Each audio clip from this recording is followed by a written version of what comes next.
Hello, friends. Today I'm going to read out a story which is written by Guy de Maupassant, and his stories is all time a real gem for us because we learn till date from his stories and we can relate with our lives also.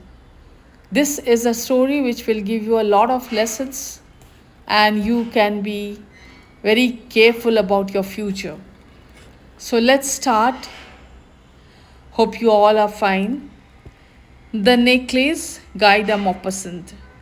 She was one of those pretty and charming girls born as though fate had blundered over her into a family of artisans. She had no marriage portion, no expectations, no means of getting known, understood, and loved, wedded by a man of wealth and distinction. She let herself be married off to a little clerk in the Ministry of Education. Her taste was simple because she had never been able to afford any other, but she was as unhappy as though she had married beneath her. For women have no caste or class, their beauty, grace, and charm serving them for birth or family. Their natural delicacy, their instinctive elegance, their nimbleness of wit are their only mark of rank, and put the slum girl on a level with the highest lady in the land. She suffered endlessly, feeling herself born for every delicacy and luxury. She suffered from the poorness of her house, from its mean walls, worn chairs, and ugly curtains.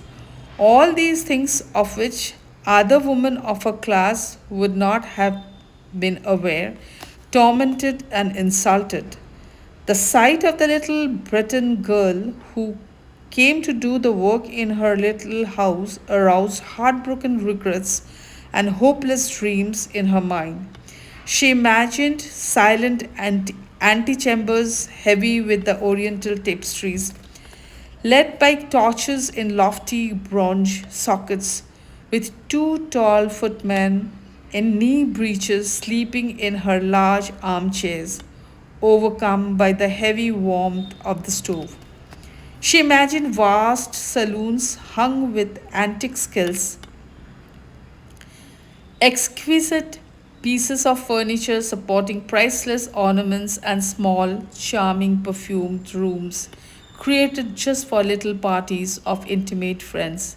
Men who were famous and sought after, whose homage roused every other woman's envious longing. When she sat down for dinner and at the round table covered with a 3 days old cloth, opposite her husband, who took the little cover off the soup tureen, exclaiming delightedly, "Ah, Scotch broth! What could be better?" She imagined delicate meals, gleaming silver tapestries, peopling the walls with folk of past age and strange birds in fairy forests. She imagined delicate food served in marvelous dishes, murmured gallantries, listened to with an inscrutable smile as one trifled with the rosy flesh of trout or wings of asparagus chicken. She had no clothes, no jewels, nothing, and these were the only things she loved. She felt that she was made for them. She had longed so clearly to charm, to be desired, to be widely attractive and sought after. She had a rich friend, an old school friend, whom she refused to visit because she suffered so keenly when she returned home. She would weep whole days with grief, regret, despair, and misery. One evening, her husband came with an excellent air, holding a large envelope in his hand. "Here's something for you," he said. Swiftly, she tore the paper and drew out a printed card on which were these words. The Minister of Education and Madame Rappeneau request the pleasure of the company of Monsieur and Madame Loisel at the ministry on the evening on Monday, January the 18th. Instead of being delightful, as her husband hoped, she flung the invitation petulantly across the table, murmuring, "What do you want me to do with this?" "Why, darling, I thought you will be pleased. You never go out, and this is a great occasion. I had tremendous trouble to get it. Everyone wants one. It's very select, and very few go to the clerks. You will see all the really big people there." She looked at him out of furious eyes and said impatiently, "And what do you suppose I am to wear at such an affair?" He had not thought about it. He stammered, "Why, the dress you go to the theatre in? It looks very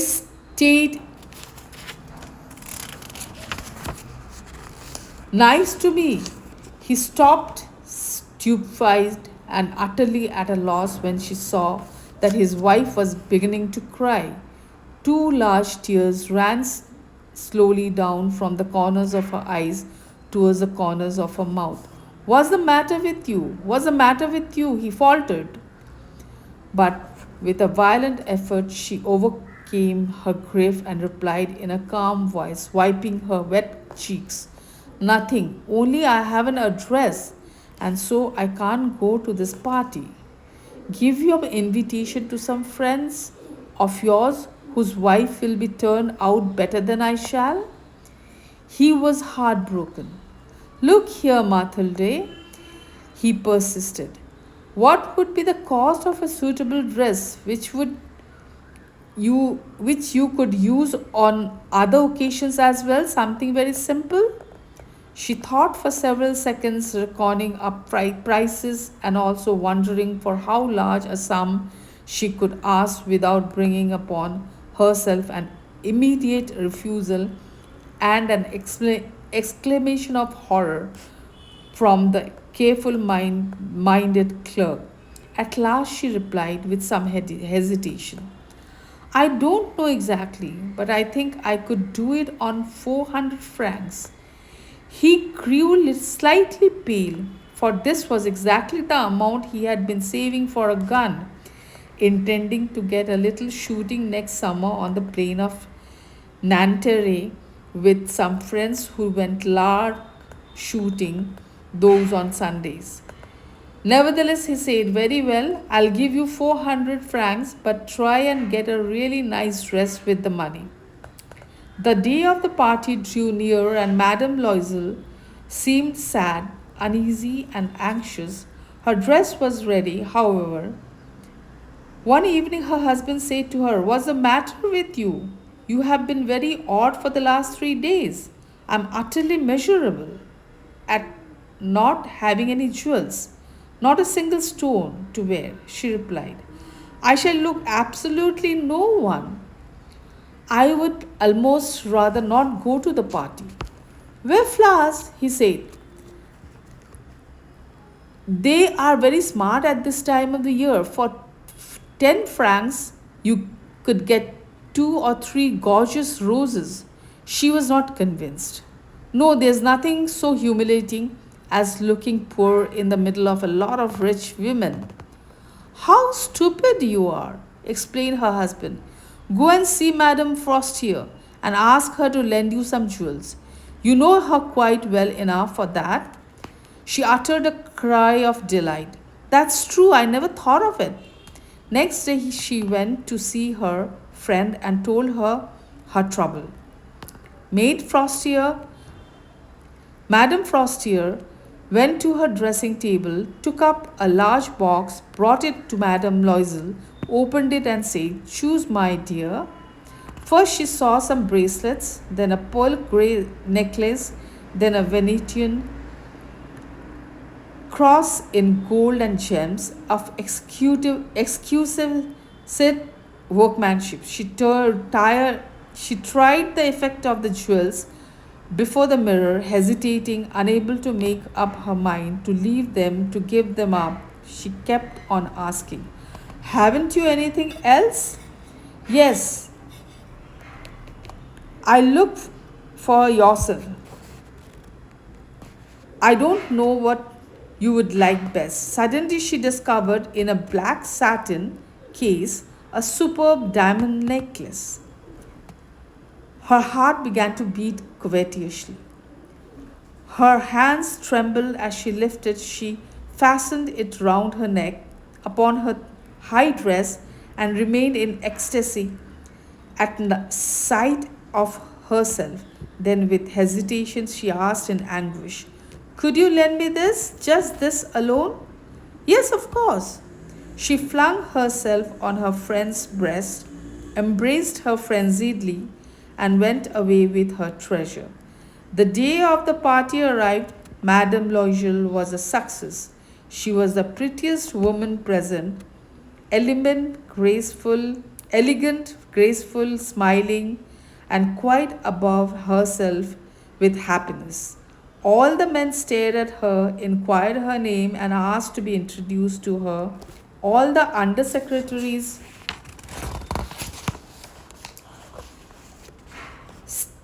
state were eager to waltz with her.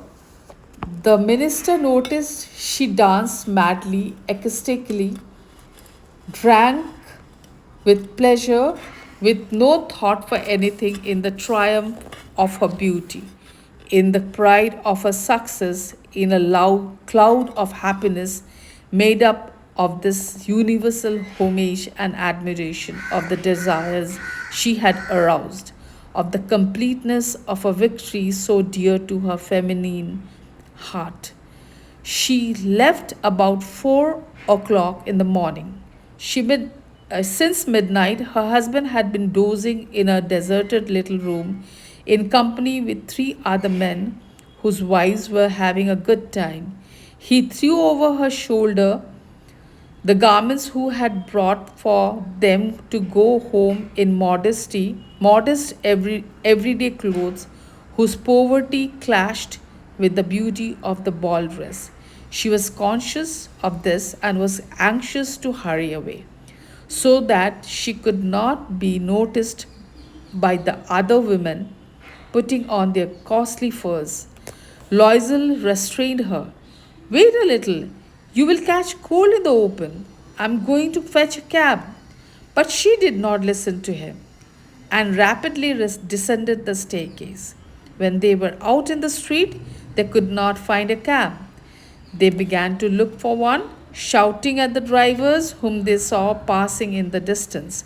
They walked down towards the Seine, desperate and shivering. At last, they found on the quay one of those old night prowling carriages which are only to be seen in Paris after dark, as though they were ashamed of their shabbiness in the night. It brought them to their door in the Rue des Martyrs, and sadly they walked up to their own apartment. It was the end for her. As for him, he was thinking that he must be at the office at 10. She took off the garments in which she had wrapped her shoulders so as to see herself in all her glory the, before the mirror. But suddenly she uttered a cry. The necklace was no longer round her neck. "What's the matter with you?" asked her husband, already half undressed. She turned towards him in the utmost distress. I, I have no longer got Madame Frostier's necklace." He started with astonishment. "What? Impossible!" They searched in the folds of her dress, in the folds of the coat, in the pockets everywhere. They could not find it. "Are you sure that you will still had it on when you came away from the ball?" He asked. "Yes, I touched it in the hall at the ministry." "But if you had lost it in the street, we should have heard it fall." "Yes, probably we should."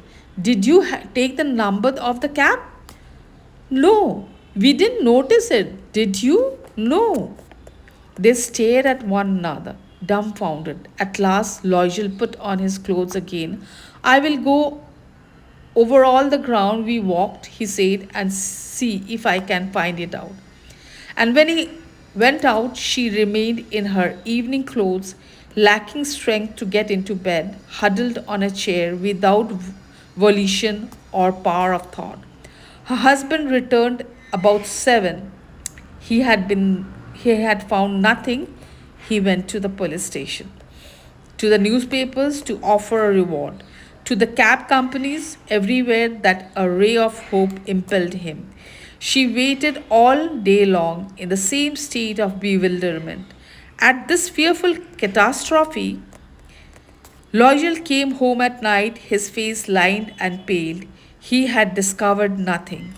You must write to your friend, he said, and tell her that you have broken the clasp of her necklace and are getting it mended. That will give us time to look about us. She wrote at his dictation. By the end of a week, they had lost all hope. Loisel, who had aged 5 years, declared. One Sunday, she had gone for a walk. We must see about replacing the diamonds. Next day, they took the box which had held the necklace and went to the jeweller's whose name was inside. He consulted his books. It was not I who sold this necklace, madam. I must have merely supplied the clasp. Then they went from jeweler to jeweler searching for another necklace like the first, consulting their memories, both ill with remorse and anguish of mind. In a shop at the Palace Royal, they found a string of diamonds which seemed to be exactly like the one they were looking for. It was worth 40,000 francs. They were allowed to say have it for 30,000. 36,000. They begged the jeweler not to sell it for 3 days, and they arranged matters on the misunderstanding that it would be taken back for 30,000, 4,000 francs if the first one were found before the end of February. Loisel possessed 18,000 francs left to him by his father. He intended to borrow the rest. He did borrow, getting 1,000 from one man, 500 from another, 5 louis here, 3 louis there. He gave notes of hand, entered into ruinous agreements, did business with usurers and the whole tribe of moneylenders. He mortgaged the whole remaining years of his existence, risked his signature without even knowing if he could honor it, and appalled at the agonizing face of the future, at the black misery about to fall upon him, at the prospect of every possible physical privation and moral torture. He went to get the new necklace and put down upon the jeweller's counter 36,000 francs. When Madame Loisel took back the necklace to Madame Frostier, the latter said to her in a chilly voice, Oh, you ought to have brought it back sooner. I might have needed it. She did not, as her friend had feared, open the case. If she had noticed the substitution, what would she have thought? What would she have said? Would she have not taken her for a thief? Madame Loisel came to know the ghastly life of object poverty from the very first. She played her part heroically. This fearful debt must be paid off. She would pay it. The servant was dismissed. They changed their flat. They took a garret under the roof. She came to know the heavy work of the house, the hateful duties of the kitchen. She washed the plates, wearing out her pink nails on the coarse pottery and the bottoms of pans. She washed the dirty linen, the shirts and dishcloths, and hung them out to dry on a string. Every morning she took the dustbin down into the street and carried up the water, stopping on each landing to get her breath. And clad like a poor woman, she went to the fruiterer, to the grocer, to the butcher, a basket on her arm, haggling, insulted, fighting for every wretched halfpenny of her money. Every month, notes had to be paid off, others renewed, time gained. Her husband worked in the evenings at putting straight a merchant's accounts, and often at night he did copying at twopence halfpenny a page. And this life lasted 10 years. At the end of 10 years, everything was paid off, everything the usherers, charges, and the accumulation of superimposed interest. Madame Loisel looked old now. She had become like all the other strong, hard cores women of poor households. Her hair was badly done, her skirts were awry, her hands were red. She spoke in a shrill voice, and the water slopped all over the floor when she scrubbed it. But sometimes, when her husband was at the office, she sat down by the window and thought of that evening long ago, of the ball at which she had been so beautiful and so much admired. What would have happened if she had never lost those jewels? Who knows? Who knows? How strange life is, how fickle, how little is needed to ruin or to save. One day, as she had gone for the walk along the Champs Elysees to freshen herself after the labors of the week, she caught sight suddenly of a woman who was taking a child out for a walk. It was Madame Forestier, still young, still beautiful, still attractive. Madame Loisel was conscious of some emotion. Should she speak to her? Yes, certainly. Now that she had paid, she would tell her all. Why not? She went up to her. Good morning, John. The other did not recognize her and was surprised at being this familiar, addressed by a poor woman. But, madam, she stammered. I don't know. You must be making a mistake. No, I am Mathilde Loisel. Her friend uttered a cry. Oh, my poor Mathilde, how you have changed. Yes, I have had some hard times since I saw you last, and many sorrows, and all on your account. On my account? How was that?